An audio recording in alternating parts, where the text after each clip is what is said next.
or what it was all about, but just a few minutes later, they start coming from everywhere. People came in there, they came with teams and cultivators, and they came with the hoes, and they went in there and they did all of our crop in one day, and they plowed it twice. They plowed ahead of the hoe hands, and the hoes went in there and they hoed it, and they went back and plowed later, and did it all in one day. And the women folks came and they brought groceries, and they brought everything that was needed, and they made dinner for the fellows that was working and whatever there, and they just helped us out. And I tell you, you never forget something like that. You don't ever forget it.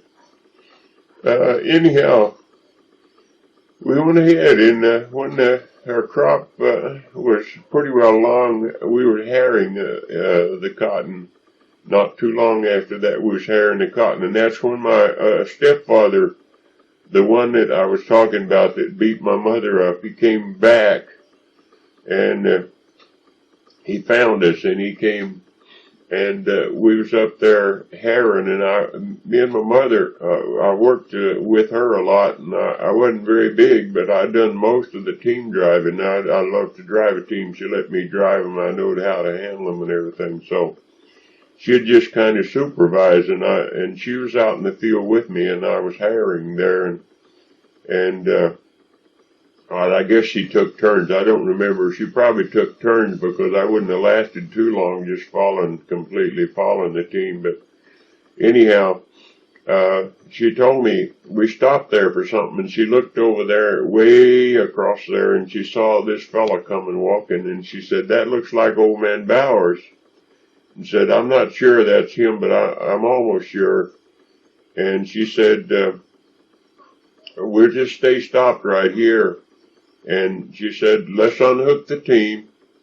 And we'll unhook the team and take the single trees off. And she said, "I'm going to take one single tree and you take one." And said, "And I'm going to tell him we don't want to have nothing to do with him.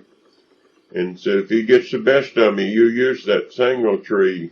So I agreed to it wholeheartedly, because I'd always said from a little kid, if I ever seen him again, I'd kill him. So anyhow,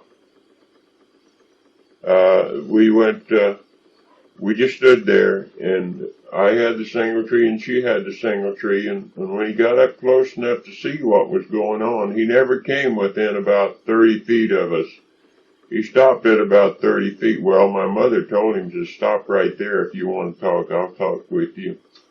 And so he stopped right there, and he's begging my mom to go back to him again.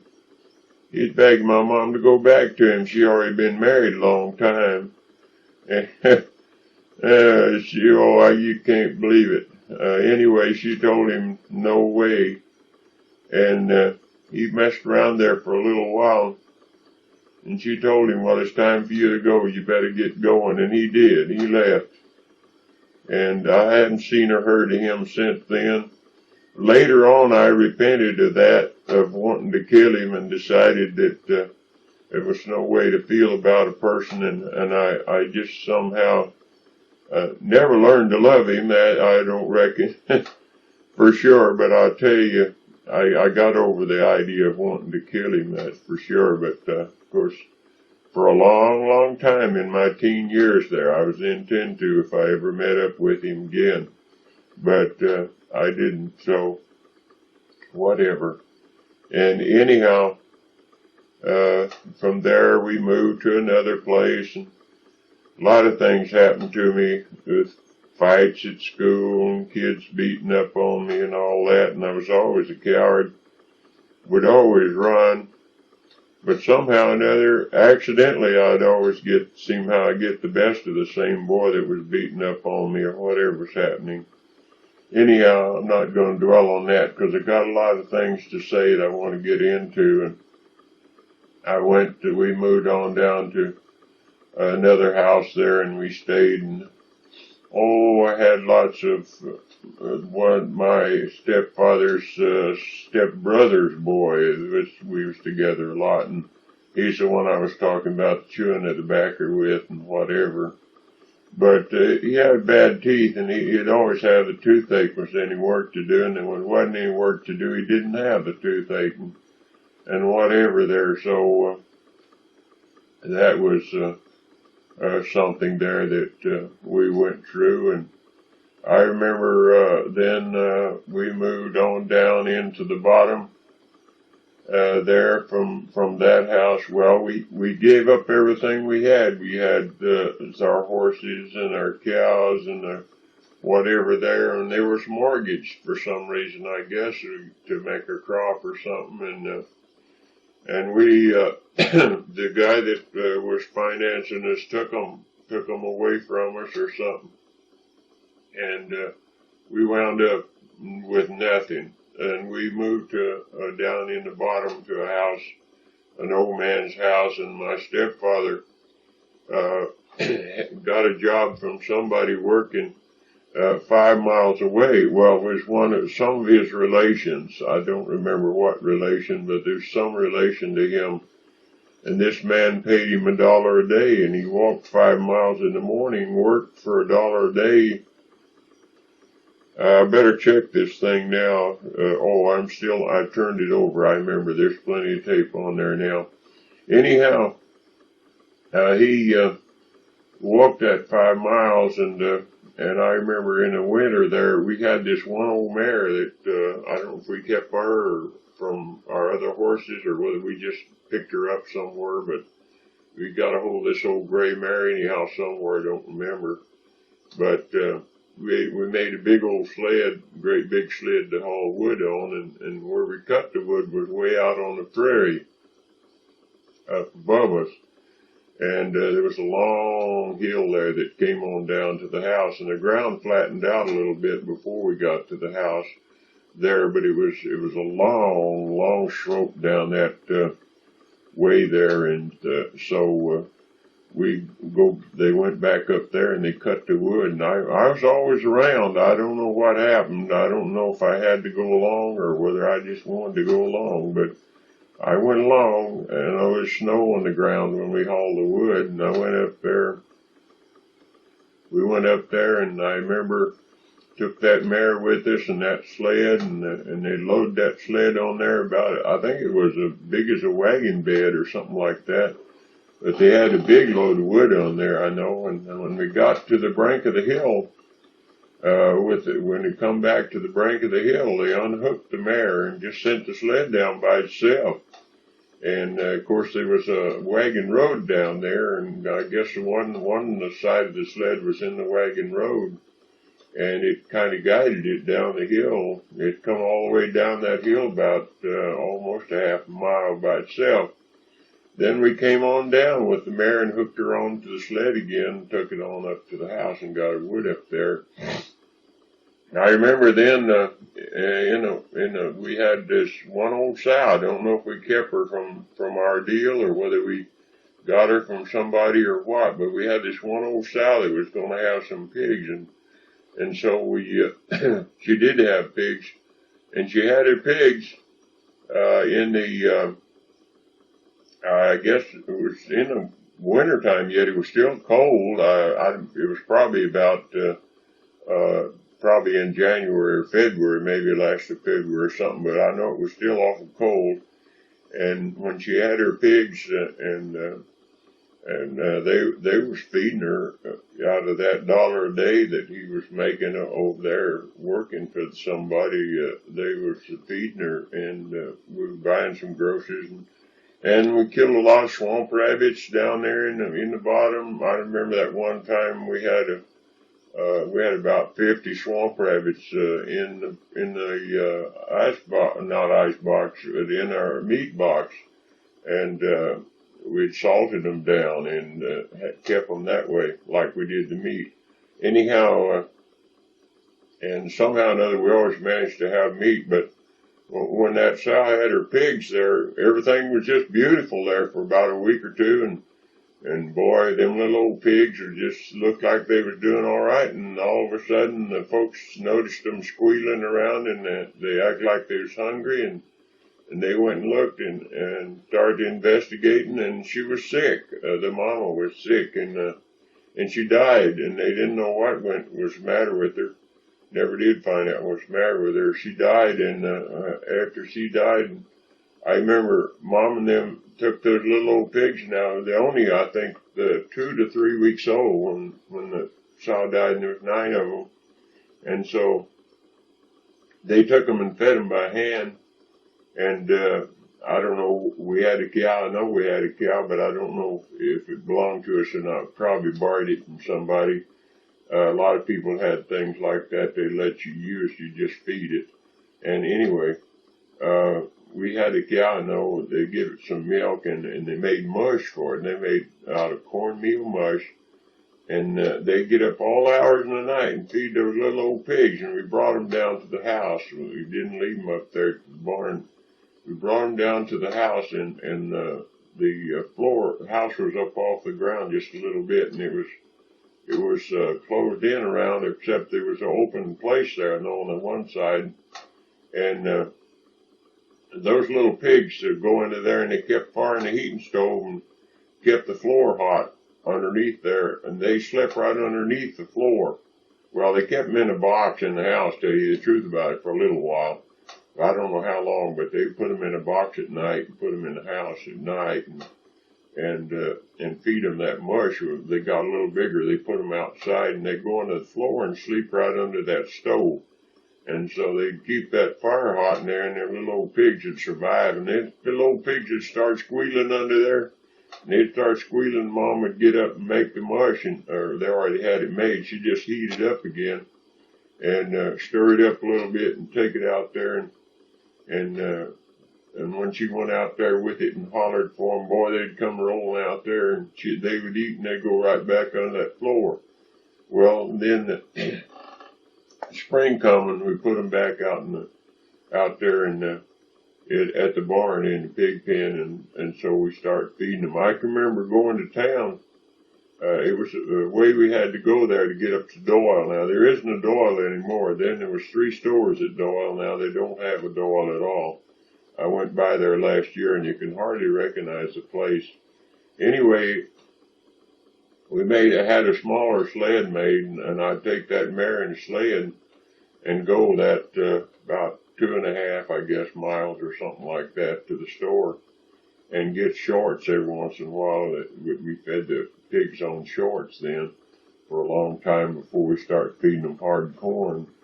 So I remember doing all that by myself and I always in that bottom there.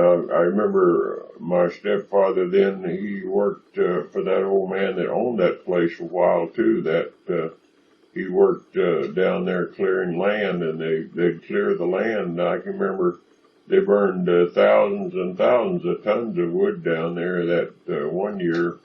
I don't remember if that same year or whatever, but anyway, they'd clear that off, and they'd just take a team and drag those logs up into, and kind of rig them up close as they could, and then they would burn them. And they burned the whole thing there to get that bottom land cleared. Had briars and everything mixed with it and everything.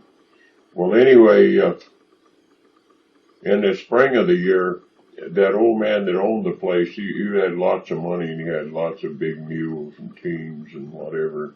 They claim he was a millionaire. I don't know, but if he was a millionaire then, he was worth a lot more than several millionaires now these days. But anyway, when he had Johnson grass down there, he had Johnson grass meadows, and they would cut the hay and shock it up or stack it up into stacks, and they had this big buck rake that they would bucket it up to the stack with, up to the place where they wanted to stack it, and then they would, this guy would get on top of the stack, and then you'd throw it up to him, and he'd stack it.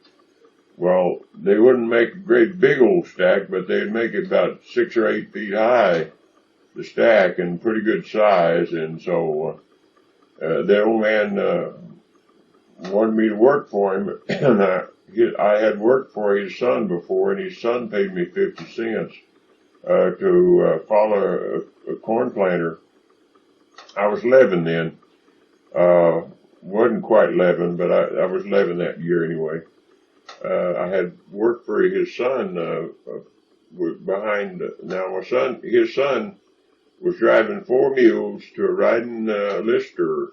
Riding lister then is what opened the big fir, and that's what they planted the cotton down in the fir, and so, or corn, or whatever it was. I think it was corn we were planting, not cotton. Anyway, he wanted somebody to run the planter, so they never had the planter on the lister. They had the little walking planter in the back. And he rode the lister, though, and drove those 4 big mules to the lister, and I walked behind the little planter, in behind the lister, and to keep the planter upright so it would stand up and run and plant the corn. Anyway, he paid me 50 cents and gave me my dinner, and I thought that was a lot of money. That was pretty good. So when his daddy wanted to hire me to stack hay, this one day, he told me that he'd let me help if he'd pay me for helping if I'd help him. And I said, yeah, sure, I'll help you. So I went out there, and I don't remember what time I went to work. It was around 9 o'clock in the morning. We worked there till way long in the evening. We put up several stacks. I don't remember. His boy was running the team. One of his sons, a different one than I worked for before, because the one I worked for, he was a little nicer guy. Anyway, he bucked the hay up there with his big 2 mules, and they had, I don't know if you ever seen some people won't know what a buck rake is, but it was a deal with a whole big bunch of fingers, and the horses worked about 12 or 15 feet apart, one on each side of the rick that they was pushing, and they pushed it up there. You push it up there, and then I was throwing it up to this old guy, this old man. He was pretty old, but he was up on top of the stack, and he was stacking it, and I was throwing it up to him, and the boy was bucking it up there to us. And that evening when he got through there, he asked me how much he owed me, and I said, well, whatever you think there. And he said, well, I guess 10 cents would be okay, so give me 10 cents. I never did work for him anymore. I don't know why. I probably wouldn't have worked. I didn't think I would have worked for him if he'd have wanted me to, but I don't think he even asked me to. I don't even remember. But anyway, I'm going to stop and see where my tape's at now, because I know I've been talking here a long time. I'm going to stop right now. I've got quite a bit on the tape there, so I'm going to get along with it. Anyway, the next year, we moved over to where my stepdad was working for this fellow for $1 a day. He was working for $1 a day and walking 5 miles every night and morning. There and made 10 miles a day. He walked 10 miles a day and made $1. So we moved over on his place, and he had a little house up there, and we moved up on his place, and we stayed there. I'm not sure if we stayed all that year, but we stayed up there, and I know it could have been the next year, and I kind of believe it was the next year. So I think that was in 1921 when we moved to his place, so my stepfather wouldn't have to walk but about a half a mile across there to get to work every morning. So we moved up on that place, and everything just went along real neat there for a while. I remember Grandpa and Grandma Clegg lived in Colorado at the time then when we lived there. They lived in Colorado, and they came down to visit us there that one time, and I remember Grandma having an asthma attack that night, and I think they just stayed one night, and the second night she had an asthma attack and almost died, and so they jumped up in the middle of the night and got in a car. They had a car then, and they took off and went back to Colorado. So they never come back down that country anymore after that. We stayed there. I'm pretty sure we stayed there, and I think it was 21. That year was 21, and we stayed there until 1922. Sometime 1922. That would have made me 12 years old, because I was born in 1910 there in Tellico, Oklahoma. Anyhow, I went there, let's see, we had a little old pig that, well, my stepdad had some relations over there that had a whole bunch of hogs, and one little pig got mashed, and they gave it to him. He was supposed to kill it and do something with it and bury it, I guess, and so he told me he'd like to take it home. They said, well, I told him, go ahead and take it home. So he took it home, and we doctored it up and put splints on his legs, had his legs broken a time or two. Two legs, I think, was broken, and we put splints on them. And it was a little bitty old pig. He weighed about 5-6 pounds, I guess, or something like that. And so we put splints on his legs, and we raised him as a pet. And it was a little sow pig that I called him anyway. We would have him, just let him run around the place there. You run around there like a little puppy dog or a cat or whatever. And so we had a lot of fun with him. But he got to be like a biting dog. When a stranger come on the place, he'd bite him. Boy, he didn't bother us at all, but he'd bite a stranger. And this party that my stepfather was working for, their daughter came to visit us, and we had the table out under an arbor there in the summer. We had a table out under the arbor, and so this girl, well, she was, I don't know what, she was 18, 19 years old, I guess, but she stayed all night with us, and she went out to set the table. Next morning, we started to get up, and when we started to eat breakfast, she went out to set the table. When she went out to set the table, before anybody knew it, that pig had her by the legs and skinned her legs all up there. And after that, well, we put him up, and we took these broom corn slats and made him a pen out there.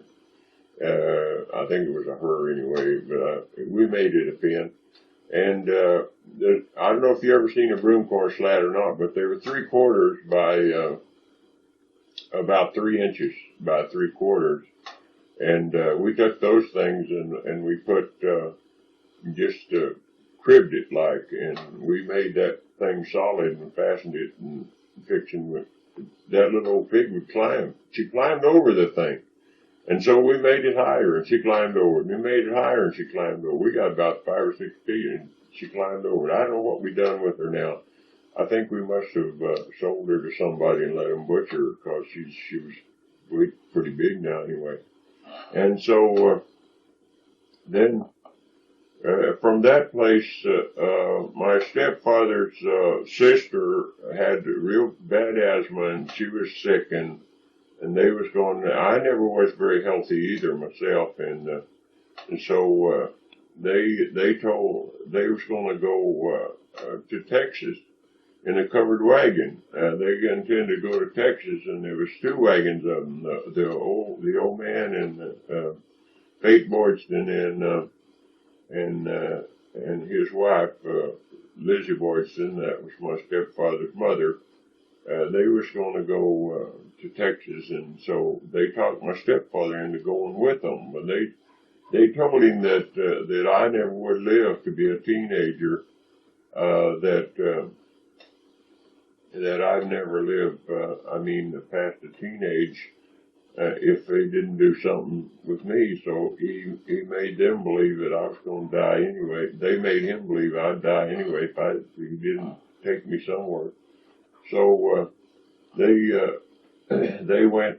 They had 2 wagons, and then I don't know what he done. He traded something or whatever. Maybe he bought on the credit a little team of mules, a little bitty mules from a fellow neighbor there, and so we took those little mules. But the old man, his stepfather, this was his stepfather, and his stepfather, he done a lot of belly aching, and he told him, them little old mules would never keep up with us because they had big horses. And he said, you'll just be dragging along. He was real upset because my stepfather got them little bitty old mules, and so my stepfather said, well, he couldn't do any better, and so he argued with the old man. And finally, we got ready, and we all took off.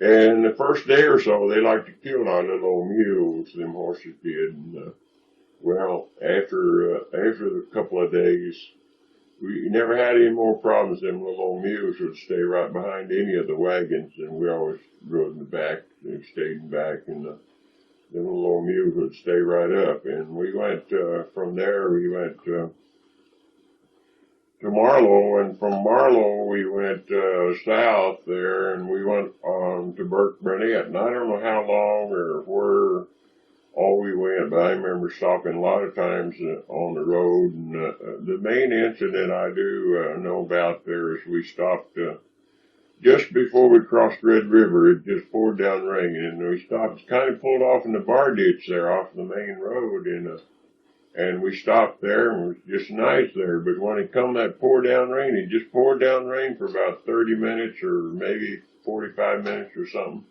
and then quit. And by that time, it dirt and whatever washed in around our wagons, and our wagons are all it was about the wagons are sunk into that stuff about a foot deep, so it just settled around them.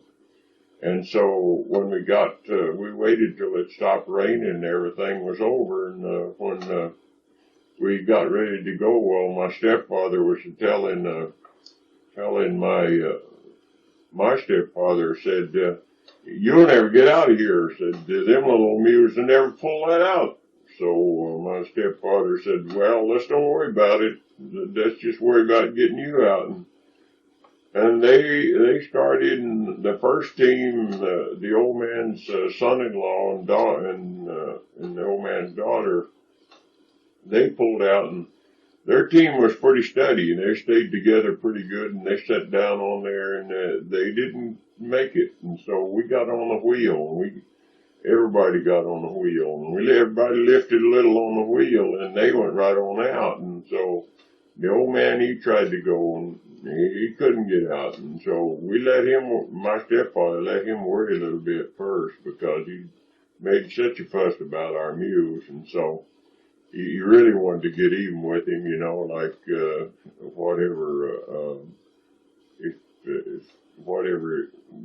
how you want to say the word anyhow. My stepfather just really wanted to get even with him. So he let him fuss around a while, and his horses would run up and one and go up and one go back, and they couldn't move that wagon.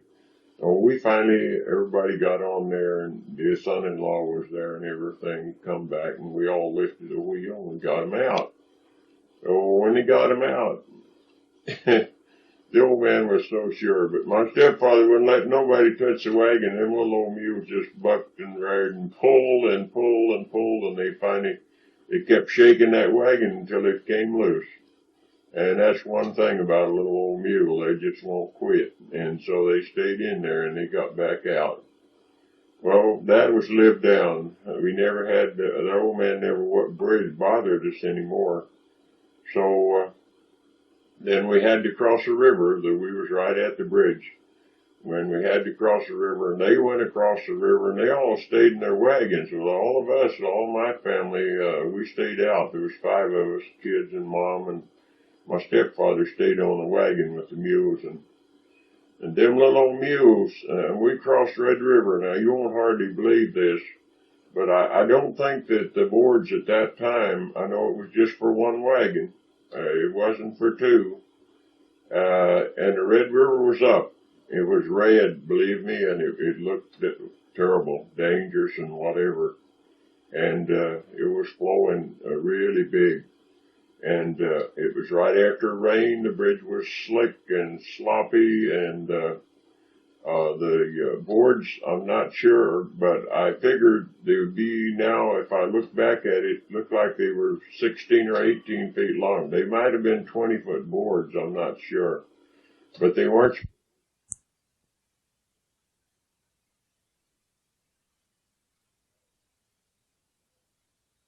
crossing the bridge. And I was explaining about the bridge, and the boards was 16 or 18 feet long or something like that. Anyway, the sides, the banisters, it had a banister on the side, but it was only a 2x4 sticking up about 4 feet high or 3.5 feet high or something like that, and had one 2x4 on top of it laying flat down the line there. There was no protection whatsoever, and everybody was scared to death. Well, we got across the bridge safely, and thank the Lord for that. And we got over across the river to Burke Burnett, and that night we went to the wagon yard. And of course, in the wagon yard at Burke Burnett, I don't know if you've ever been there. I don't know what it would be like now or anything about that. It's been years ago, of course. For 1922, this was. We stopped in the wagon yard that night, and if you don't know about a wagon yard, I'll go back and explain it a little bit.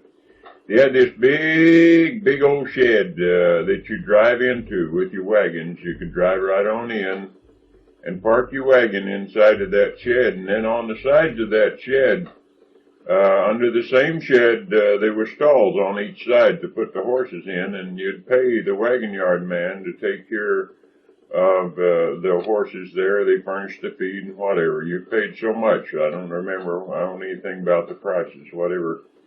Back there, what the prices was, and we stayed in the wagon yard that night. The first night, I don't know if we stayed 2 nights or what in the wagon yard, but I know the one night, the very first night, it was hot that night. Oh, it was hot. It just terribly hot. And even in the wagon yard area there was some oil wells that was pumping, and they're squeaking and whatever was going on. And there's pumps, deals that you see along the road now that's going up and down there.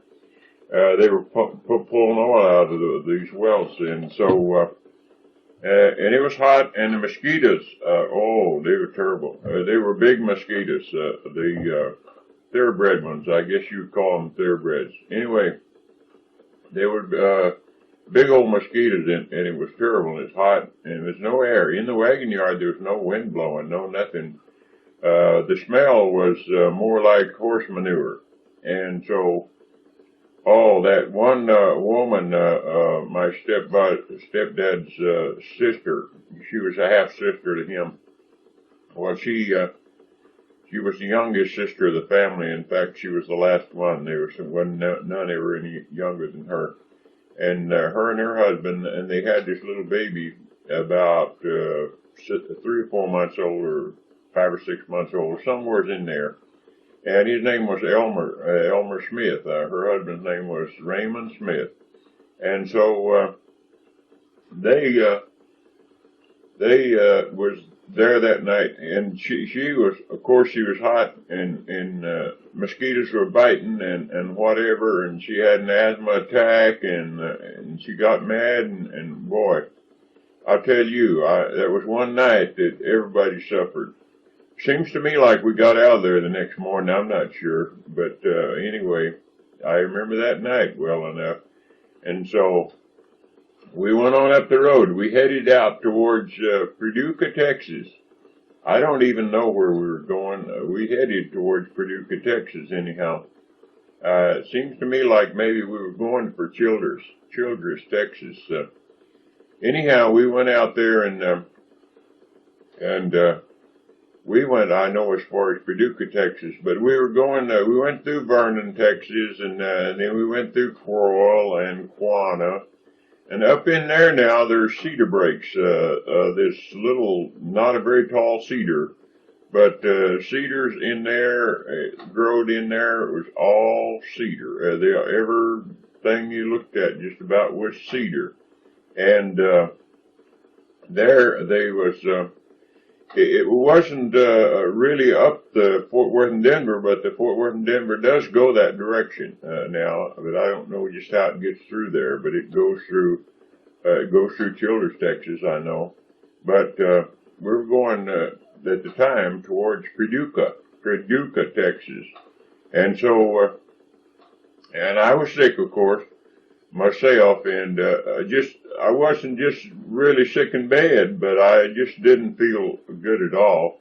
And the farther we went, the worse I felt. And when we were up around Crowell and Quanah, and I don't know how many days it took us to get there where we went, wherever we had got to, but I know I was getting sicker and sicker.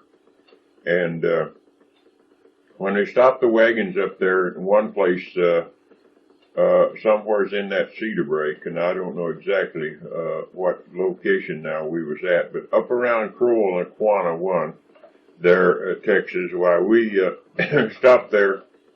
And when they stop, of course, everybody jumps out and runs somewhere. And of course, I was looking for I don't know what I was looking for, but we had been drinking some Jip water. I'm sure we had been drinking. Once you get over to Texas, you're gonna get some Jip water, that's for sure. And I guess we were drinking some Jip water. And if you don't know about Jip water, it's something it's in the soil. It's gypsum. Anyway, when it's really thick like it was there in Texas, it's kind of like taking a dose of salts, Epsom salts. And so we went, when we stopped, everybody got out, and I know I piled out, and I was kind of ahead the rest of them a little bit. And I went down in this draw, and there, boy, it was a stream of water almost big around as a wash tub coming out from under those rocks, and the rocks were white, and the water was white. And it was pretty and clear, and it was running right out over a flat rock there. And I went out there and I just laid down. I just filled my tummy plumb full of that stuff. And then I found out I had to go somewhere else, and I made a big dash, and I went around the corner. The rest of them was following right in behind me to the water. They were coming to the water, and I was going around this little bend there to get out of sight, and I barely got out of sight. And boy, and then it started to happen. I tell you, if you're never taken Epsom salts, you won't know what it is. But just ask somebody what happens when you take Epsom salts. Anyway, after that was all over, I felt pretty good, and I got to feeling good, and I felt good. In fact, I felt pretty good all my whole life. I've never been sick hardly any in my whole life now, up until 80 years old. And so I made out pretty good, I guess. Anyway, we went on in Paducah, Texas there, and the rest of them went on to Childers, Texas. I think that's where they was headed in the first place, was Childers, Texas. I think that was their point that they had planned to go to. And instead of going out the other way, they could went another way. It would have been a little bit better to go, I guess. But I don't know. They went that way. And my family stopped off in Paducah for some reason. We stopped there for something, and my stepdad, he got a job, cotton picking in that fall. Got a job picking some cotton for the Moffats, and it was out there, out of Paducah a little ways, and towards the Sneed Gin, and we went out there and stopped there to pick cotton. Well, we picked cotton there that fall, and after that, several times we went back there, and I know we went on to Childers. When the cotton was all picked, we bought a cow while we was there, and we bought a cow from Mr. Moffat. She was kind of a long-legged cow, and she had some horns, but not great long horns like the Texas long horn, but she had long horns, and I guess they would have measured 12, 14 inches. They hadn't been crooked there. I mean, if you'd measured them around the diameter, so I mean, just the length, get the length of them one way or another. Anyway, she was gentle, and she didn't give a lot of milk. She gave what they call a lard bucket full. It was a 10-pound lard bucket, which hold about a gallon and a quarter, gallon and a half maybe. Well, she'd give one of those buckets full in the morning, one in the evening, and we bought her, and I don't remember what they give for. I think $25, and I'm not sure, but it was a small price then. It seemed like a big price, you know, but it wasn't a very big price. And so they bought the cow while we was there, and when we got ready to go, we had a cow, and we had team mules and whatever. So, well, we just took her. And the first day, we had a little problem getting her to lead, because she never had been led before. And we had a little problem getting her to lead there. Put the rope around her horns, and well, I don't remember now if we had around her horns or had a halter on her. I think she had a halter or whatever. But she followed. After she fell down a few times, and she got up and walked a little better. And we didn't go very far the first day, and we went travel a little bit slow for her, and she got to work. Boy, she walked fast as our mule. We had no problem with her. She stayed right up with the wagon. We milked her every night. We milked her every morning. Fed her good. Took care of her, and we took care of our mules. And we went over to Childers, Texas, and we stayed around Childers there for a while. Stayed in the wagon yard. We was in the wagon yard when Christmas time come, and I know when Christmas time come, they had. See, we didn't have.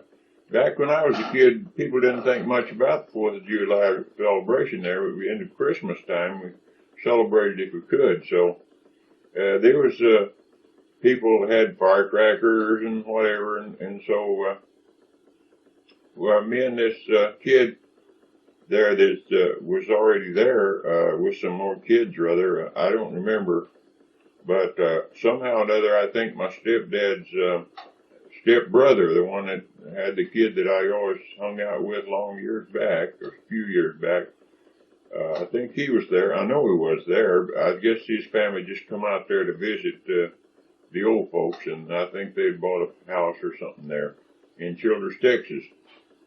Well, we was in the wagon yard, though, but this kid and we went out there, and we found this a Roman cannon. Well, a Roman cannon, you know, I don't know what they call them now, but a Roman cannon is a big firecracker, and has a cap on the top, a sharp cap and whatever, that stays with it when it goes up for a while, and you light the back end of it, but just put the stick in the ground, and then you shoot it. Well, this didn't have no stick on it, or else we took the stick off. Now, I don't remember if we took the stick off or whether it had no stick on it when we found it. But we did find it. Just found it laying out there somewhere. I don't remember. But we weren't in the wagon yard. We were on the outside, and it was all clean ground out there. So this kid, he lit it.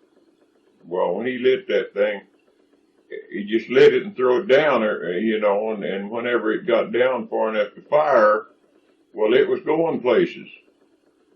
And, of course, it did go places, but it had no guidance. It wasn't going up in the air because it wasn't sticking, you know, nothing to hold it to get it started, so it just went every direction. It went all over the place and went all around us and went everywhere, run up against the barn on the outside against the stalls and jumped over the whole thing there. The whole shed had sheds shedded out towards the outside, and there was higher on the inside, and it went over the top of the shed, went all the way into the wagon yard and got in the hay, and I'm pretty sure it got the hay on fire. I don't know for sure it got the hay on fire now. I can't remember. Got the hay on fire. It jumped back outside again. We'd come back outside again. It went back inside again. We run around and got inside there. Every time we got inside, it was outside, and we went outside, and the thing was back inside, and we went back inside. And we finally, it just done itself out, I guess, and if it did start a fire, they put it out real quick. I guess we didn't get in trouble for that. I don't remember if we got in trouble for that. Anyway, we probably got in trouble, but I mean, I don't know if we got a whipping or not. I don't think we did. And anyhow, it was a funny thing, and we couldn't help it. We didn't even know what it was, a firecracker, and it was close to Christmas time, you know. It was firecracker time anyway. So got out with that, and I don't know how long we was around there at that time, but we went on. We moved on to I don't remember now, Wheeler. We went towards Wheeler, Texas, but somewhere between Childers, Texas and Wheeler, Texas, he had a stepbrother living there, and they hadn't been there very long, I don't think, and he went there, we went there to their place, and we stopped there for a few days, and stopped there with our cow, and we had a cow with us. And so, I don't even know what they was doing there, but I know when we left there, they had a wagon of their own. When we left there, they went with us. And we went on up towards, I can't remember the place now. Shamrock, Texas. Shamrock, Texas, and we went into Oklahoma. We turned south at Shamrock, Texas, or turned east at Shamrock, Texas, and went down into Elk City, Oklahoma. And at Elk City, we stayed in Elk City, in the wagon yard. It seemed to me like 2 or 3 weeks, and we stayed quite a while in the wagon yard. It was a good deal, I guess. We didn't pay too much, and it was a pretty clean wagon yard, and we had a lot of fun there. I remember there was a horse there that didn't like to be teased, and we'd tease that horse a little once in a while and have a lot of fun. And he'd buck and rear and snort and jump around there quite a bit, and it's a lot of fun. Anyway, we had a lot of fun. And the main thing I can remember there was that really was good, and that was our cow. We still had our cow with us, and we'd milk our cow. Now, they didn't have no cow. Sometimes we'd divide milk with them. Sometimes we didn't. Depended on what they had to eat, I guess.